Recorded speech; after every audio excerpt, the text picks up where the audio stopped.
pero lahat sila'y nagduda. Walang pakialam, lahat to para kay mama. Maraming sinalo bago sumalag, sumunod na muna bago ako lumabag.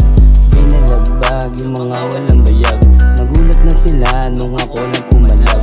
Dito sa aming syudad, bakit ako matatakot? Wala namang atraso, kilala ng pulis na dating tarantado. Isa lang yung plano, na ako'y manalo. Marami ng pagsubok na aking pinagdaanan, ilang beses na natalo, hindi pinaghinaan. Lahat pinalagan kahit na nahihirapan, lakaran sa akali akin na pinag-aralan. Bakit ginawanan na tinawag na bano? Nagulat na sila nung sila na nilaro, ibang klase ang kalsada.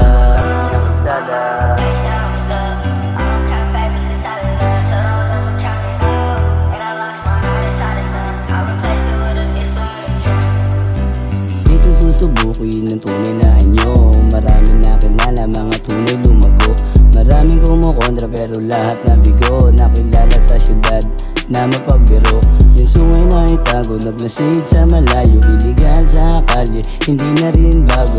Harap-harapan nga, binaril kasama ko, hindi ako natakot at hindi rin tumakbo.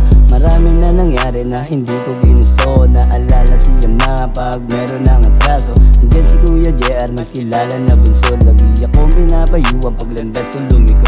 Tinanong nakaraan kung meron ba ako natutunan, umarap sa salamin, meron bang patutunguhan? Kinausap ang sarili na kailangan mo lumaban. Dito sa mundo dapat palagi kang matibay. Total, dito sa mundo dapat palagi kang matibay. Huhusgahan ka kahit wala ang kasalanan. Kung ginawa mong kabutihan, katumbas yan ang isa. Kahit magaling ka makisama, may maririnig ka pa. Yung tinuring mong kaibigan, kalaban mo pala. Walang malalapitan pag kailangan mo sila. Kaya tol, ising ka sa katotohanan.